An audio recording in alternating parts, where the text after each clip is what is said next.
ومن أحسن قولا ممن دعا إلى الله وعمل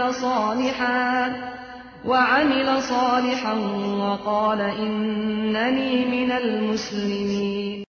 بسم الله الرحمن الرحيم. الحمد لله رب العالمين، والصلاة والسلام على أشرف الأنبياء والمرسلين نبينا محمد وعلى آله وأصحابه أجمعين ومن تبعهم بإحسان إلى يوم الدين. আম্মা বাদ, ওয়ালাইকুম আসসালাম ওয়া রাহমাতুল্লাহি ওয়া বারাকাতুহু। সম্মানিত ভাই, আপনি প্রশ্ন করেছেন যে বিভিন্ন সামাজিক যোগাযোগের মাধ্যমে মায়ানমারের করুণ অবস্থার কথা, যে বর্তমান এই সভ্য জগতে যারা সভ্য জগতের দাবি করে, এই সভ্য জগতের দাবির তারা কতটুকু সভ্য সেটাই প্রমাণ করতেছে যে কাফের, মুশরিক, মুনাফিকরা যে পৃথিবীতে সবচেয়ে নিকৃষ্ট জাতি। এটাই আল্লাহ রাব্বুল আলামিনের যে 1400 বছর পূর্বে আল্লাহ তাআলা যে সূরা বাইয়িনার মধ্যে বলেছে, আউযু বিল্লাহি মিনাশ শাইতানির রাজীম, ইন্নাল্লাযীনা কাফারু মিন আহলিল কিতাবি ওয়াল মুশরিকিনা ফী নারি জাহান্নাম খালিদিনা ফীহা উলাইকা হুম শাররুল বারিয়াহ। আল্লাহ রাব্বুল আলামিন এই সূরা বাইয়িনার 5 নম্বর আয়াতে ঘোষণা দিয়েছেন যে যারা কাফের, যারা মুশরিক, সৃষ্টি জগতে সবচেয়ে নিকৃষ্ট অস্তিত্ব, তারা সবচেয়ে নিকৃষ্ট অস্তিত্বের প্রমাণ। কিন্তু দুঃখের বিষয়, অনেক মুসলমান হয়েও তারা কাফেরদেরকে, মুশরিকদেরকে ভালোবাসে এবং মনে করে তারা সভ্য জাতি। তাদের মতো এত অসভ্য, এত নিকৃষ্ট, এত লাঞ্ছিত বর্তমান এই মায়ানমার সরকারের যে জুলুম, নির্যাতন, নিপীড়ন মুসলমানদের উপর হচ্ছে, সেটাই প্রমাণ করে দিয়েছে। সমস্ত মুসলমানরা যদি গভীর ভাবে চিন্তা করে তাহলে বুঝবে যে এই মুশরিকরা, এই কাফেররা, এই ইহুদিরা, এই মূর্তি পূজারীরা কত বড় শত্রু মুসলমানদের। যে এই সভ্য জগৎ তারা দাবি করতেছে, কিন্তু পৃথিবীর অতীত ইতিহাস থেকে এখন পর্যন্ত সৃষ্টির ইতিহাসে, দুনিয়ার ইতিহাসে এরকম বর্বরতা, এরকম নির্যাতন, নিপীড়ন, এরকম খারাপ জুলুম, অত্যাচার এর দ্বিতীয় দৃষ্টান্ত কোথাও নাই। এই জন্য আপনার যে প্রশ্ন, যে মুসলিম উম্মার কি কর্তব্য, কি করণীয়, সেটা আমরা সংক্ষিপ্ত আকারে বলার চেষ্টা করব। সকলের নিকট অনুরোধ, গভীর মনোযোগ দিয়ে বিষয়টা বোঝা, উপলব্ধি করা এবং আমাদের কি করণীয়, কর্তব্য সেটা চিন্তা করে সামনের দিকে অগ্রসর হওয়া। আল্লাহ রাব্বুল আলামিন পবিত্র কোরআনের সূরা মুমিনের 18 নম্বর আয়াতে বলতেছেন, আউযু বিল্লাহি মিনাশ শাইতানির রাজীম, মা লিয-যালিমিনা মিন হামিমিন ওয়ালা শাফিঈন ইউতা। জালেমদের কোনো দরদি বন্ধু হবে না সেদিন, কিয়ামতের দিন, যেদিন আল্লাহ রাব্বুল আলামিনের সামনে এই জালেম, এই মুশরিক এবং কাফের, এই বর্বর নির্যাতনকারীরা উপস্থিত হবেন। না এমন কোনো শাফাআতকারী হবে তাদের, যার কথা মেনে নেওয়া হবে। এই জন্য সমস্ত মুসলিম উম্মার প্রতি যে আল্লাহ রাব্বুল আলামিন দায়িত্ব দিয়েছেন, সেটা হচ্ছে সূরা শুরার 42 নম্বর আয়াত। আল্লাহ তাআলা বলতেছেন, আউযু বিল্লাহি মিনাশ শাইতানির রাজীম, ইন্নামাস সাবিলু আলাল্লাযীনা ইয়াযলিমুনা আন-নাসা ওয়া ইয়াবগুনা ফিল আরদি বিগাইরিল হক উলাইকা লাহুম আযাবুন আলীম। অভিযুক্ত শুধু তারাই যারা মানুষের উপর অত্যাচার চালায় এবং পৃথিবীতে অন্যায়ভাবে বিদ্রোহ করে বেড়ায়, কেবল তাদের বিরুদ্ধে ব্যবস্থাপনা গ্রহণ করতে হবে, তাদের জন্য যন্ত্রণাদায়ক শাস্তি রয়েছে। এখন মুসলিম উম্মার যারা প্রশাসন ক্ষমতা রয়েছে চুপ করে বসে আছে, অনেক মুসলমানরা শুধু তামাশা দেখতেছে। কিন্তু আমরা যদি ইতিহাসের দিকে লক্ষ্য করি তাহলে দেখা যাবে যে এই আরকান রাজ্যে বসবাসকারী প্রাচীন মুসলমান, সহি আকীদার মুসলমান, 172 হিজরিতে খলিফা হারুনুর রশিদের যুগে এখানে ইসলাম প্রবেশ করে, আর তারা সহি আকীদা গ্রহণ করে এবং সেখানে কোরআনের দার্স, হাদিসের দার্স, ইসলামের প্রসার তারা শুরু করে। একটি ইসলামী প্রশাসন, একটা রাজ্য, আরকান রাজ্য, যার ইতিহাস প্রাচীন যুগ থেকে প্রতিষ্ঠিত। তারা স্থায়ীভাবে সেখানে বসবাসকারী। খলিফা হারুনুর রশিদের যুগে আরব ব্যবসায়ীদের মাধ্যমে সেখানে ইসলাম প্রবেশ করে এবং সনানন্দে তারা ইসলামকে কবুল করে এবং ইসলাম তাদের জীবনের প্রত্যেকটা ক্ষেত্রে তারা বাস্তবায়ন করে এবং তাদের এই বিশাল দাওয়াতি কাজ কর্মকাণ্ড পৌঁছতে পৌঁছতে ইন্দোনেশিয়াতে চলে যায় এবং ইন্দোনেশিয়ার মানুষরা ইসলাম গ্রহণ করে। ইন্দোনেশিয়া থেকে ফিলিপিনে তাদের এই দাওয়াতি কর্মকাণ্ড পৌঁছে সেখানে প্রসার লাভ করে। কিন্তু এই নিকৃষ্ট বৌদ্ধ যারা নাকি লাল কমলা রঙের কাপড় পরে মাথা কামায় খালি পায়ে হাঁটে, মুশরিক মুনাফেক, সবচেয়ে জালেম প্রমাণিত হয়েছে তারা বর্তমান বিংশ শতাব্দীতে, যারা নাকি এখন বর্তমানে ইহুদি খ্রিস্টানদেরকেও ফেল করে দিয়েছে। এরকম বর্বরতা পৃথিবীর ইতিহাসে নাই। শিশুদেরকে তারা জীবিত অবস্থায় কাটতেছে, তাদের অঙ্গগুলা আলাদা করে দিচ্ছে, মহিলাদেরকে তারা ধর্ষণ করতেছে, জীবিত অবস্থায় মানুষকে আগুন দিয়ে পুড়ে ফেলতেছে, পুরা এলাকা নিয়ে তাদের বাড়িঘরকে পুড়ে ফেলতেছে, তাদেরকে রশি বেঁধে জীবিত অবস্থাতে তাদেরকে এমন কঠিন শাস্তি দিচ্ছে যার নজির দুনিয়াতে আর কোথাও দেখা যায় নাই অতীত ইতিহাসে। বর্তমান কয়েকদিনে তারা 20,000 মানুষকে হত্যা করেছে, 1 লক্ষ মানুষকে বাস্তুহারা করেছে। তারা হাহাকারে কান্নাকাটি করতেছে, তাদেরকে সাহায্য করার মতো বর্তমান 65টা মুসলিম রাষ্ট্র রয়েছে পৃথিবীতে। এই মুসলিম রাষ্ট্রের সরকার, তাদের প্রতি আল্লাহ রাব্বুল আলামিন যে দায়িত্ব দিয়েছেন, এই কথাটাই আমরা উল্লেখ করলাম সূরা আশ-শূরার 42 নম্বর আয়াত। আউযু বিল্লাহি মিনাশ শাইতানির রাজীম। ইন্নামাস সাবিলু আলাল্লাযীনা ইয়াযলিমুনান নাস ওয়া ইয়াবগুনা ফিল আরদি বিগাইরিল হক উলাইকা লাহুম আযাবুন আলীম। অভিযুক্ত শুধু তারাই যারা মানুষের উপর অত্যাচার চালায় এবং পৃথিবীতে অন্যায়ভাবে বিদ্রোহ করে বেড়ায়, কেবল তাদের বিরুদ্ধে ব্যবস্থাপনা গ্রহণ করতে হবে। এটা আল্লাহর আদেশ।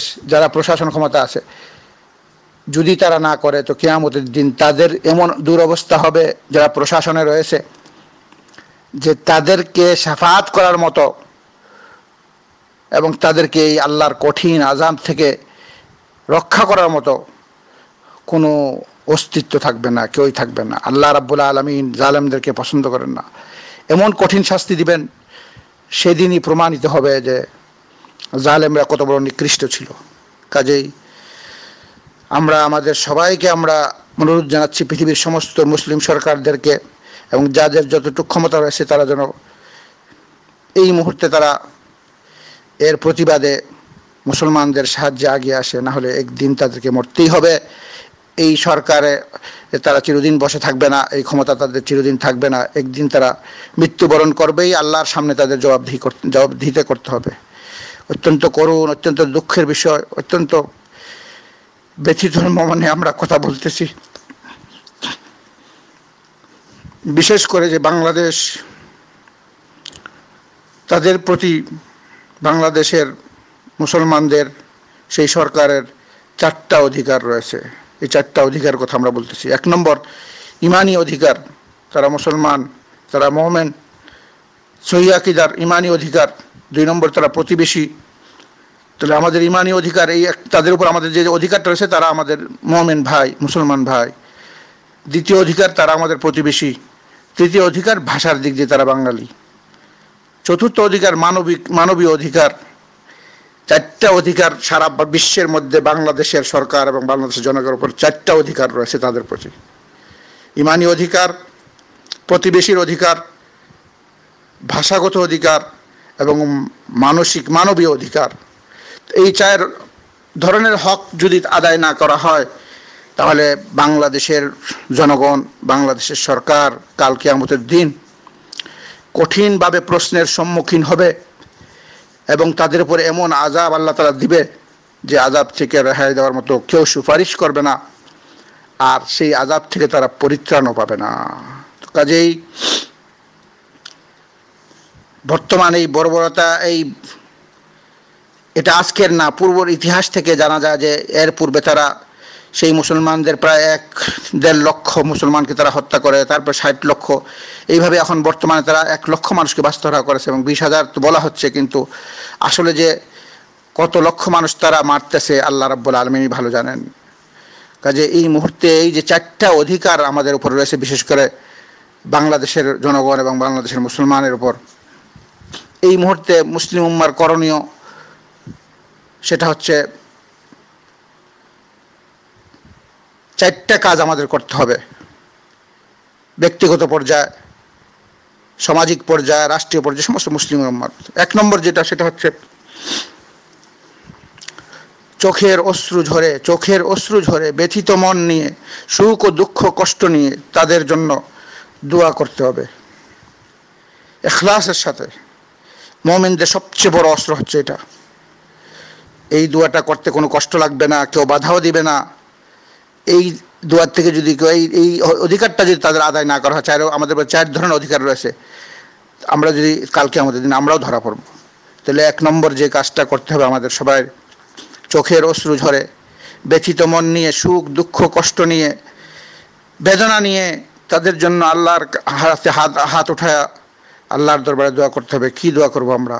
1 নম্বর দোয়া করব যে আল্লাহ রাব্বুল আলামিন এই আমাদের মুসলমান ভাই বোনদের, আল্লাহ রাব্বুল আলামিন তাদের এই কাফের মুশরিক নিকৃষ্ট বৌদ্ধ পূজারীদের জুলুম থেকে যেন আল্লাহ রাব্বুল আলামিন এই মুসলমানদেরকে উদ্ধার করেন, হেফাজত করেন, বাঁচান। 1 নম্বর। 2 নম্বর দোয়া, যাদেরকে তারা মেরে ফেলেছে তাদেরকে যেন আল্লাহ রাব্বুল আলামিন শহীদের দরজা দান করেন, তাদের জীবনের সমস্ত গুনাহ যেন মাফ করে দেন। এই 2টা দোয়া আমাদের উপর করা ফরজ আইন। 2 নম্বর দোয়া হচ্ছে এই বৌদ্ধ নিকৃষ্ট কাফেরদের জন্য বদদোয়া করা, যে আল্লাহ রাব্বুল আলামিন যেন তাদেরকে ধ্বংস করে দেন, তাদেরকে এমন দৃষ্টান্তমূলক শাস্তি দেন যেন সারা পৃথিবীর কাফেরদের, মুশরিক, ইহুদি, খ্রিস্টান, নাসারা, মুনাফিক, জালেম, এই বর্বর জাতির জন্য দৃষ্টান্ত যেন হয়ে যায়। এই দোয়াটা আমাদের অবশ্যই করতে হবে। আর এই দোয়া করতে কোনো আমাদের কষ্ট লাগবে না, এই দোয়া করতে কোনো আমাদের বিপদও আসবে না। আর এটা আমাদের জন্য সবচেয়ে বড় অস্ত্র, সবচেয়ে বড় সাহায্য তাদের জন্য। কারণ হাদিস শরীফ আছে, রাসূলুল্লাহ বলেছেন, কোনো ব্যক্তি যদি দূর থেকে মুসলমানদের জন্য দোয়া করে, তখন ফেরেশতা তার জন্য আমিন বলে, এর উপকারিতা আমাদের কাছেই ফিরে আসবে। ফেরেশতারা বলবে যে আল্লাহ তুমি তাকেও রক্ষা করো। আমাদের দেশটা এমন একটা দেশ, চতুর্দিকে বেষ্টন করা শত্রুদের, ইন্ডিয়া, চারিদিকে ইন্ডিয়া, একদিকে বর্মা, আর তারাও আরও নিকৃষ্ট জাতি। কাজেই যদি আমরা কোনো চিন্তা না করি, আল্লাহর কাছে দোয়া না করি, এই বিপদ আমাদের উপর আসতে পারে একদিন। চারিদিকে আমাদের শত্রু। কাজে এই প্রথম কাজই করতে হবে। আর এটা সবাই, এটা সে রাষ্ট্রীয় পর্যায়ে হোক, সে ব্যক্তিগত পর্যায়ে হোক, সামাজিক পর্যায়ে হোক, যে কোনো অবস্থা এই কাজটা করা সবার জন্য এটা সহজ, সবার জন্য এটা সম্ভব। এই কাজ যারা না করবে তারা কিয়ামতের দিন ধরা পড়বে। 2 নম্বর হচ্ছে তাদের নামে দান খয়রাত সাদকা করা। প্রত্যেক মুসলমান, আমরা ব্যক্তিগত পর্যায়ে হোক, সামাজিক হোক, যতটুকু আমরা তাদের পক্ষ হতে আল্লাহর জন্য, আত্মীয় স্বজনের প্রতি আমরা দান খয়রাত করবো, সাদকা করবো, এটা আল্লাহ তাআলা দোয়া করবে এবং তাদের বিপদ, তাদের থেকেও আল্লাহ রাব্বুল আলামিন তাদের বিপদটা দূর করবে এবং আমাদের উপর থেকে সকল ধরনের বিপদ উদ্ধার করবে। এখনই পরীক্ষা হচ্ছে যে আল্লাহ তাআলা যে মানুষকে নেয়ামত দিয়েছেন, ধন সম্পদ, সেটা আমরা কতটুক তাদের ব্যথা, তাদের বেদনার বিনিময়ে আমরা আল্লাহর রাস্তায় কতটুকু খরচ করতে পারি। আমাদেরই আত্মীয় স্বজন যারা অভাবগ্রস্ত, দুর্বল, তাদেরকে আমরা সাদকা করব, সাহায্য করব। এতিম, হাফেজ, আলেম, ওলামা, মসজিদ, মাদ্রাসা, সেখানে সবখানে আমরা এই সাদকা করব তাদের জন্য, যেন আল্লাহ রাব্বুল আলামিন তাদের থেকে সকল ধরনের বিপদ আপদ আল্লাহ তাআলা উঠিয়ে নেন। কারণ হাদিস শরীফে সাদকা তাকদীরকে পরিবর্তন করে দেয়, দোয়াও তাকদীরকে পরিবর্তন করে দেয়। দোয়া করবো 1 নম্বর। 2 নম্বর তাদের জন্য আমরা সাদকা করব। 3 নম্বর হচ্ছে রাষ্ট্রীয়ভাবে সকল ধরনের সাহায্য সহযোগিতা করার জন্য প্রশাসনকে অনুরোধ আমাদের জানাতে হবে। রাষ্ট্রীয় সরকারের বিরোধিতা আমরা করব না, কিন্তু আমাদের দায়িত্ব কর্তব্য নসিহত করা, তাদেরকে অনুরোধ জানানো। যদি এতটুকু করতে আমাদের কোনো অসুবিধা না হয়, আর আমরা সাধ্য অনুযায়ী এটা না করি, তাহলে আমরাও কালকে কি আমাদের দিন আল্লাহর সামনে ধরা পড়ব। তাহলে 3 নম্বর যে আমাদের উপর দায়িত্ব কর্তব্য, রাষ্ট্রের মধ্যে যারা আছে, প্রশাসনে যারা আছে, তাদের সকল ধরনের রাষ্ট্রীয় পর্যায়ে যারা প্রশাসনের ক্ষমতা আছে, তাদের প্রতি আমাদের পক্ষ থেকে যদি কোনো সহযোগিতা আসে, আমরা সঙ্গে সঙ্গে তাদের সহযোগিতা করব এবং তাদেরকে আমরা অনুরোধ জানাবো যেন সবাই সরকারিভাবে উদ্যোগ নেয়। কারণ আল্লাহ রাব্বুল আলামিন বলে দিয়েছেন, যাদের কাছে ক্ষমতা রয়েছে তাদের উপর সবচেয়ে বড় দায়িত্ব। কিন্তু হয়তো তারা গাফেল। তাদেরকে স্মরণ করে দিতে হবে, তাদেরকে উপদেশ দিতে হবে, তাদের কাছে অনুরোধ জানাতে হবে যেন তারা এভাবে বসে না থাকে। এই ক্ষমতা তাদের কাছে টিকে থাকবে না, ক্ষমতা একদিন চলে যাবে এবং তারা বিপদের সম্মুখীন হবে। আল্লাহ তাআলা যখন তাদেরকে ক্ষমতা দিচ্ছে, এই ক্ষমতাটাকে জালেমদের থেকে, মজলুমের সাহায্য করা, জালেম থেকে, তাদের জুলুম থেকে তাদেরকে হেফাজত করা, এই জিনিসটা তাদের উপরে সবচেয়ে বড় কর্তব্য বর্তমান বিশ্বে সমস্ত 65টা যে মুসলমান কান্ট্রি রয়েছে। 4 নম্বর যে কর্তব্য রয়েছে, প্রত্যেক মুসলমান তাদের সাধ্য অনুযায়ী মিডিয়াতে বিশ্বের সামনে এই বৌদ্ধদের জুলুম অত্যাচার, এই মায়ানমারের সরকারের জুলুম অত্যাচারের, হত্যা, নির্যাতন, নিপীড়নের কথা এবং তাদের এই দৃশ্য সমস্ত সেই কাফের মুশরিকদের সামনে তুলে ধরা, সবার সামনে, যে তোমরা যে বলো তোমরা দাবি করো সভ্য জাতি, তোমরা মুশরিক, তোমরা কাফের, মুনাফেক, আজকে তোমাদের সেই কোথায় গেছে মানবিক অধিকার? মুসলমানের কথা বাদ দাও, ইমানের কথা বাদ দাও, প্রতিবেশী তোমরা যে মানব অধিকার করতেছো সারাদিন, তো মানবীয় অধিকার কোথায়? এরা তো মানুষ। মনে করো তারা মুসলমান না, কিছু না, তোমাদের ধর্মের বাইরে, কিন্তু এরা মানুষ, তোমরাও মানুষ। তো মানুষ হিসাবে মানুষের যে অধিকার রয়েছে, যেটা তোমরা দাবি করতেছো, আজকে তো কোথায়? তোমাদের কোনো ধরনের পদক্ষেপ নাই, কোনো ধরনের প্রতিবাদ নাই তোমাদের মুখে। চুপ করে তোমরা বসে আছো, কারণ তোমরা মুশরিক, মুনাফিক, তোমরা মুসলমানদের দুশমন। তোমরা মুখে মুখে খালি বলি আওড়াও, তোমাদের মূল উদ্দেশ্য হচ্ছে মুসলমানদেরকে নিঃশেষ করা পৃথিবী থেকে। কিন্তু মনে রাখো, কিয়ামত পর্যন্ত মহান রব্বুল আলামিন, যিনি সারা বিশ্বের সৃষ্টিকর্তা, যিনি একক অদ্বিতীয়, যিনি সর্বশক্তিমান, যিনি জান্নাত সৃষ্টি করছেন, যিনি জাহান্নাম সৃষ্টি করছেন, তার যখন আযাব, তার যখন শাস্তি তোমাদের উপর নেমে আসবে, তখন তোমরা কোথাও যেতে পারবে না, কোনোদিন তোমরা বাঁচতে পারবে না। কাজেই আযাব আসার পূর্বেই তোমরা তওবা করো এবং নির্যাতন, নিপীড়ন বন্ধ করো, মুসলমান হয়ে যাও যদি জাহান্নামের কঠিন শাস্তি থেকে বাঁচতে চাও। এই সমস্ত জিনিসগুলো আমাদের বুঝতে হবে। তাহলে আমাদের বিশেষ করে মুসলমান, বাংলাদেশি মুসলমানদের উপর 4 ধরনের অধিকার আমরা আগে উল্লেখ করছি: ঈমানী অধিকার, প্রতিবেশীর অধিকার, ভাষাগত অধিকার এবং মানবীয় অধিকার। এই কথাগুলো আমরা গভীরভাবে বুঝতে হবে, উপলব্ধি করতে হবে। এগুলো করতে কোনো কষ্ট লাগবে না। যদি আমরা এই সমস্ত দায়িত্ব থেকে দূরে থাকি, তাহলে প্রত্যেকটা মুসলমান, ব্যক্তিগত পর্যায়ে হোক, সামাজিক পর্যায়ে হোক, রাষ্ট্রীয় পর্যায়ে হোক, তাকে একদিন এই পৃথিবীর থেকে বিদায় নিতে হবে এবং সেদিন হাসরের ময়দানে মহান রব্বুল আলামিনের সামনে দণ্ডায়মান হতে হবে। সেদিন আল্লাহ রব্বুল আলামিন আমাদেরকে জিজ্ঞাসা করবেন, সেদিন উত্তর দেওয়ার কোনো কথা থাকবে না। আমরা মহান রব্বুল আলামিনের দরবারে এই মুহূর্তে সমস্ত মুসলমানদের পক্ষ থেকে ব্যথিত মনে আমরা এই দোয়া করছি যে আল্লাহ রব্বুল আলামিন যেন সেই মুসলমান, মায়ানমারের যে মুসলমান, আরকান রাজ্যের মুসলমান, তাদের উপর যেন আল্লাহ রাব্বুল আলামিন রহমত বর্ষণ করেন, অনুগ্রহ করেন, তাদের উপর থেকে সকল ধরনের বিপদ আপদ রক্ষা করেন, তাদেরকে হেফাজত করেন, তাদের ডান থেকে, বাম থেকে, সামনে থেকে, পিছন থেকে, উপর থেকে, নিচে, সকল দিক দিয়ে যেন আল্লাহ তাদের হেফাজত করেন, তাদেরকে সাহায্য করেন। আমাদের কোনো ক্ষমতা নেই। আমাদের যদি ক্ষমতা থাকতো আমরা অবশ্যই সেখানে চলে যেতাম, কিন্তু যারা প্রশাসনে বসে, ক্ষমতা নিয়ে বসে আছে, তাদের ক্ষমতার পেটিকিয়ে রাখার জন্য সকল ধরনের জুলুম অত্যাচার করতেছে। হে আল্লাহ, হে রাব্বুল আলামিন, আপনি সর্বশক্তিমান, ইন্নাকা আলা কুল্লি শাইইন কাদির। আপনি সেই, তারা মুসলমান, তারা মুমিন, আপনি তাদেরকে সাহায্য করেন, তাদেরকে এই মহা বিপর্যয় থেকে রক্ষা করেন এবং সমস্ত মুসলমানদেরকে অগ্রসর হয়ে তাদেরকে সাহায্য করার তৌফিক দান করেন। সমস্ত মুসলমানদের অন্তরের মধ্যে তাদের জন্য এই ব্যথা, বেদনা, এই অনুভূতি, তাদের প্রতি অনুগ্রহ এটা সৃষ্টি করে দেন। সমস্ত মুসলিম বিশ্বের প্রশাসন ক্ষমতা, শাসকরা যেন তাদের প্রতি সাহায্যের হাত বাড়ায় এবং এই বৌদ্ধ যারা আছে, মুশরিক, মুনাফেক, এই মায়ানমার সরকার, তাদেরকে যেন আল্লাহ রাব্বুল আলামিন ধ্বংস করে দেন এবং এমনভাবে ধ্বংস করেন যেন সারা বিশ্বের মধ্যে দৃষ্টান্ত হয়ে থাকে যে আল্লাহর বান্দাদের উপর জুলুম অত্যাচার করলে আল্লাহ তাআলা কীভাবে তাদেরকে শাস্তি দেন।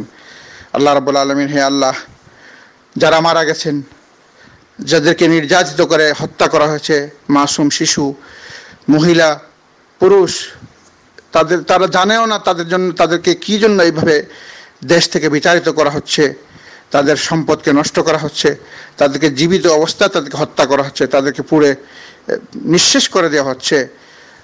আর অথচ এখন বিশ্বের বড় বড় সভ্য জগতের দাবিদার, মানব অধিকারের দাবিদারি, তাদের কোনো কথা নাই, তারা চুপ করে বসে আসে, কারণ তারা মুশরিক, তারা মুনাফিক, তারা নিকৃষ্ট জাতি সৃষ্টি জগতে, তারা আল্লাহর বন্ধুদের দুশমন।